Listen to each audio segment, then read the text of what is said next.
Shalom and welcome to Celebrating the Dream, marking the 25th anniversary of Ben-Gurion University of the Negev. I'm Mike Greenspan.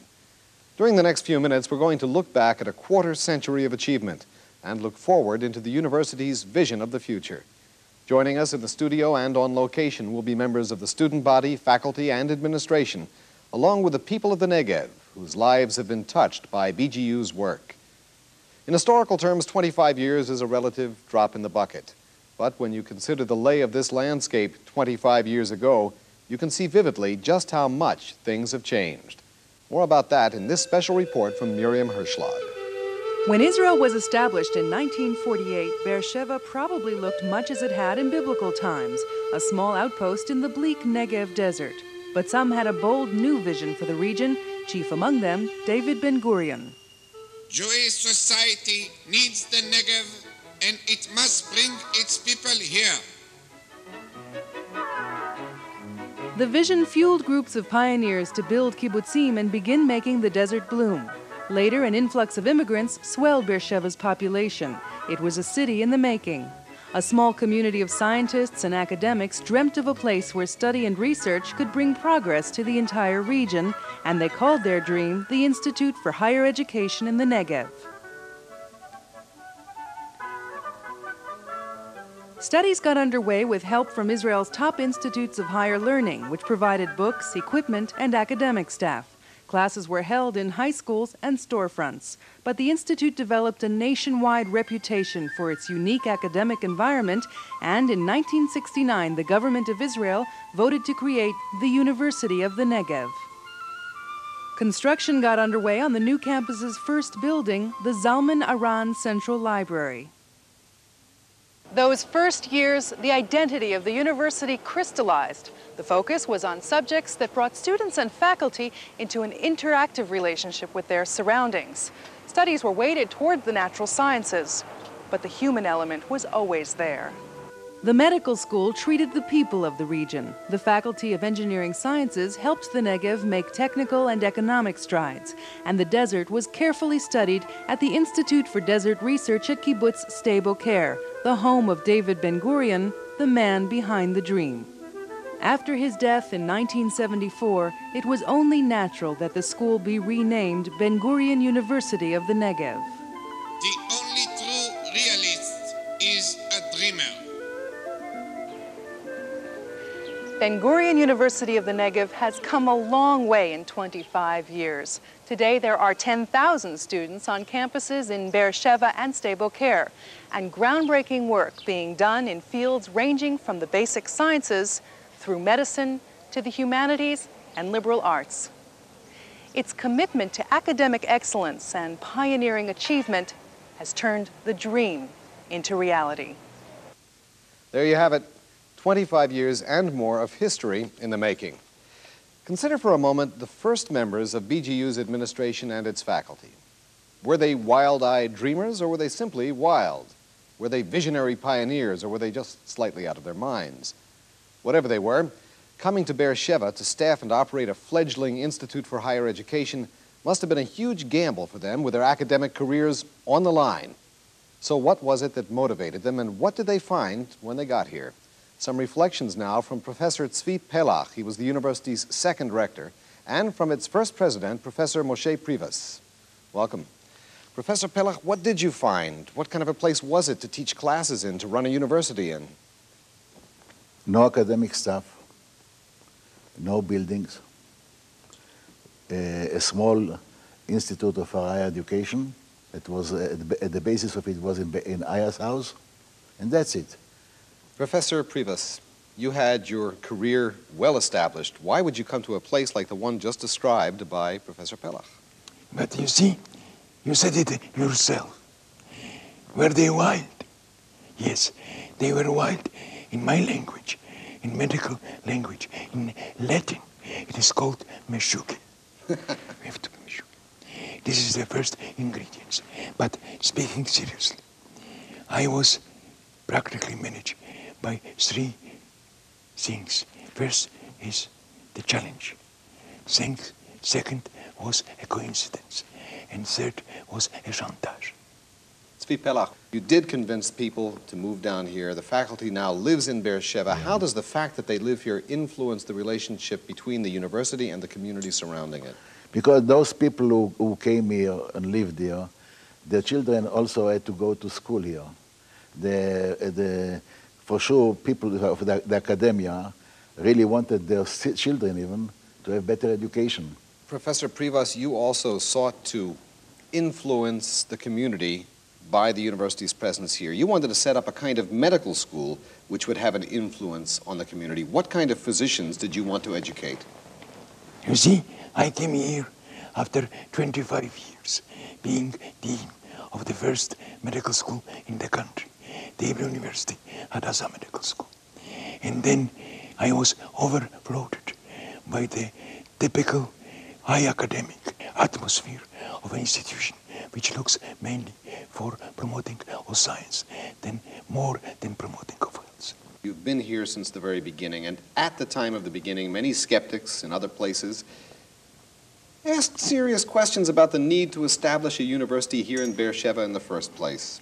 Some thought it was absolutely superfluous. Looking back over the last 25 years, what do you have to say to your critics now? I would say they are all retired. They don't exist more. And Professor Pelach?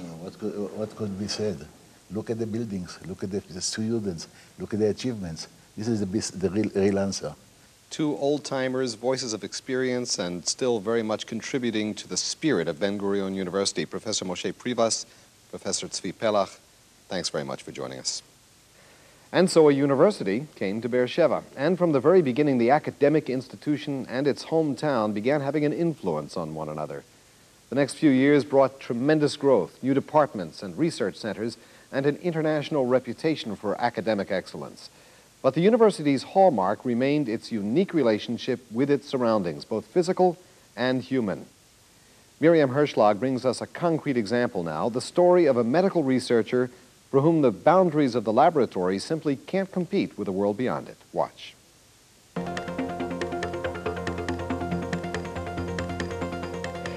Ben-Gurion University's commitment to outreach starts right here at home in the Negev, with a desire to improve the quality of life for residents of the area.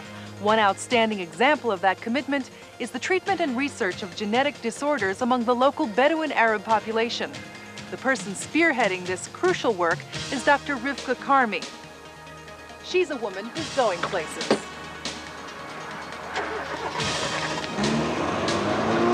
Dr. Karmi, a researcher, clinician, and instructor at the Faculty of Health, heads the Clinical Genetics Unit located at Soroka Medical Center. She is seeking the biological source of a disease she discovered among the Bedouin. Now we are hunting the gene, and we are utilizing various highly sophisticated molecular genetic techniques in order to really find the gene and then find what is wrong in the gene. This is the DNA, this is the genetic material of the human cells. Isn't it exciting? Almost as exciting as new life itself. As a neonatologist, Dr. Karmi examines every baby born with health problems. But the sterile environment of laboratories and infant wards is only part of the picture. Dr. Karmi also travels dirt roads that lead her to some of the most critical clues in her research.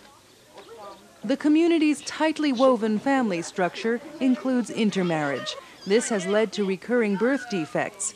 Here at ALGAE, many residents suffer from a single genetic disorder that creates a whole complex of severe health problems. He has some impairment of vision during the day, which is expected to get worse with the years. He's somewhat retarded, and he's tending to be a little bit overweight. The hope is that with more information available to them, these people can make wiser choices about family life. But perhaps this is where someone from the community itself can have a greater impact. Someone like Dr. Karmi's colleague, Dr. Khalil El-Badour. Dr. El-Badour says that as a Bedouin, he supports studies to reduce genetic disease in his community. He hopes to give them a chance to consider not marrying within the family. Even though it may take years to fully unravel the genetic puzzles, the research is already having a direct impact. Musa Abu Zaid, the leader of this Bedouin group, says Dr. Karmi's work is helping the many children here, like 14-year-old Hala, born with a birth defect that stunts her growth. Thanks to people like Dr. Karmi, these kids will have a better life, and they'll help lead the entire region to a better future. Ma salame. A university that reaches out. In Gabi Ben-Dor's case, it didn't have to reach very far because he was among the first Israeli children born in Beersheba after Israel's War of Independence. The man who would go on to become dean of the engineering sciences faculty at BGU began his higher education as a member of the university's third graduating class. He stayed on here to earn his master's degree, then went off to earn his PhD at the University of Toronto. But he just couldn't stay away. Gabi Ben-Dor, you had the opportunity to make your academic career in North America. What drew you back to Beersheba? There are two major reasons, in fact. One of them mentioned by you is emotional. As you said, I'm one of the first children who were born in Beersheba. My parents are the first couple who got married in Beersheba. And as much as it sounds strange, I have some emotional ties to this city.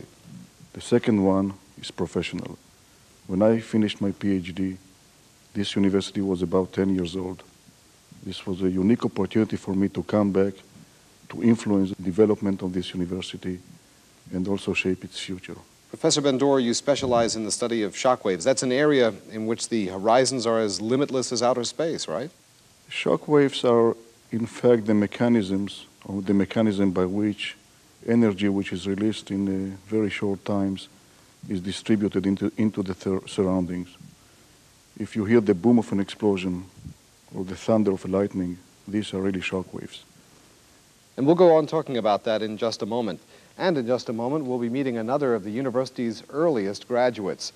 But first, let's take a lightning-fast look at some of the academic developments that have highlighted recent years at Ben-Gurion University of the Negev.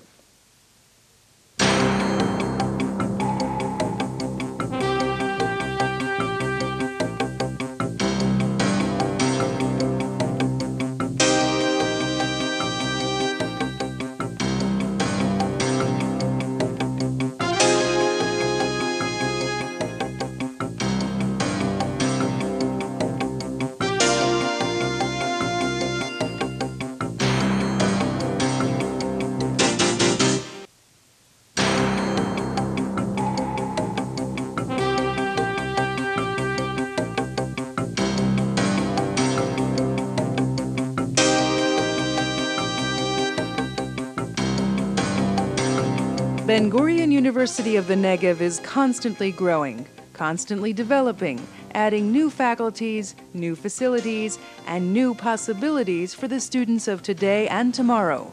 Ben-Gurion University of the Negev extends its heartfelt thanks to its associates and friends around the world for their encouragement and support over the years. The academic achievements of Ben-Gurion University in the past 25 years were quite impressive. Yet we should not be tempted to rest on our laurels. As far as I'm concerned, this was just the beginning.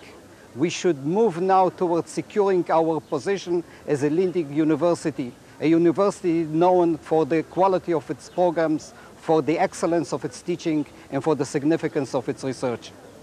The spirit of BGU. Professor Gabi Ben-Dor has contributed to that spirit, and so is my next guest. He's a graduate of the university's Faculty of Medicine. He's Dr. Moshe Philip, who today is Vice Dean of the Faculty of Health Sciences. Welcome. Dr. Philip, you came back to Ben-Gurion University after a 3-year fellowship at the University of Maryland and the National Institutes of Health. You decided to come back here instead of staying there. Since coming back, you've been highly involved in attracting new students, especially helping new Olim. I had the privilege to be the director of the first national course preparing new immigrant physicians for the licensing examinations. I think it was a very special experience for all of us. I had the opportunity to follow them through the process of the Aliyah and through the process of becoming full members and contributing members to the Medical Society of Israel. How do you view in general the university's interaction with the community that's surrounding it? The Faculty of Earth Sciences has teachers, students, and physicians, professors, and others teaching, studying, and practicing medicine in the community and not only in the university and the hospital. Here's a question for both of you, Dr. Moshe Philip and Professor Gabi Ben-Dor. We've been talking about the university. We've been talking about its relationship with the community surrounding. What about the students at this university? Do you have a definition of what is an involved student? Israel is a small country, and the background of everyone is known. So I would say that any graduate of this university who contributes to the Israeli society, whether it is in terms of economy, security, education, industrial development, technological development, contributes to the university. Both of you are involved in helping lead your faculties into the next few years, perhaps the next decade. What does it take to get better than you are today? I think we should modernize and computerize all our research and teaching laboratories. And probably the most important thing is try to develop a multimedia-based teaching system, because I believe that this is the mode of teaching in the future. Dr. Philip? Our key answer to that question is the person, the people. I think that we're investing more in the people, choosing the best people that we can and bringing them in will be our next step towards the future. So people are the key. People are the key. Here are two of them, Dr. Moshe Philip, Professor Gabi Ben-Dor, two important people at Ben-Gurion University of the Negev. Thanks for joining us. Ben-Gurion University of the Negev, with its roots in Beersheba and its horizons limitless. BGU never stands still. New courses of study are constantly being introduced in fields as varied as tourism, creative writing, management, the Middle East, health systems management, human resources, and many, many more. Now meet four young members of the university community, Dr. Oren Yiftachel, Dr. Jiwchar Ganor, Dr. Dror Ze'evi, and Dr. Smadar Cohen. Four people with a vision of tomorrow. The geography department at Ben-Gurion University of the Negev is part of a planning project which designates Beersheba to be the fourth metropolitan region in Israel. The plan will see Beersheba expand to 300,000 people in the year 2020. And to my left, you can already see the beginnings of this development, which will attract, hopefully, many new people to Beersheba and establish it as a center of the Negev. In the Department of Geology and Mineralogy at Ben-Gurion University, we are building now a new lab. This lab will study the kinetics of water-rock interactions. This lab will be the first lab in Israel and one of few labs in the world that will have the capability of doing such research. When rainwater infiltrates the rocks, it gets into the underground and have a long distance till it gets out in springs, river, lakes, etc. During this period, there is a lot of interaction between the water and the rocks, and therefore the chemistry of the water is influenced by this reaction. This chemistry of water is the chemistry of water that we are drinking. We want to make a department that is both academically excellent, very good in academic standards, researching the Middle East culturally, socially, politically, historically. And then we also wanted to make a department that could structure a new kind of future, perhaps, for the state of Israel, for the population of Israel. Make a group of young people into the future citizens of the Middle East, people who could speak the language, know the culture, know the history, could find their place anywhere in the Middle East. The technology that we are using here, which is to grow cells within these sponges, in order to get enough cells that will replace, for instance, a sick organ, is one of the advanced technology that is in the whole world. There are not many groups who are doing such things, and we think that by being able to design new function, new organ that will replace diseased organs, then the Ben-Gurion University of the Negev will have a great impact in the whole world. Four people focused on the future. If, as David Ben-Gurion once said, only realists believe in miracles, then the people of Ben-Gurion University must be a reflection of what he had in mind. Over the years, they've turned the Jacob Blaustein Institute for Desert Research into a full-fledged degree-granting institution with a worldwide reputation. They've transformed a patch of Negev sand into a modern, attractive campus that offers both students and faculty the facilities required for excellence. BGU has turned the curses of burning sun, arid desert, and brackish water into blessings of energy, growth, and good health. Its faculty members and students have made the desert bloom with achievement. Now, with the coming of peace, they're seeking the basis for a new kind of cooperation among the peoples of the Middle East. But where do they and we go from here? What does the future hold for Ben-Gurion University of the Negev? We'll put that question and others to University President Dr. Avishai Braverman and students Audrey Marcus and Shai Peretz. Welcome. Dr. Braverman, it's quite a record of accomplishment that the university has chalked up over the years. What are the plans in broad terms for the decade ahead? The plans for the decade ahead are very clear. Beside the physical expansion that we are doubling in size and continue to grow, the issue is quality and values. Because the fight in this area, in the Middle East and worldwide, is to attract the best and the brightest for the transformation of the Negev and of Israel. To do that, we're gonna put all the most exciting programs and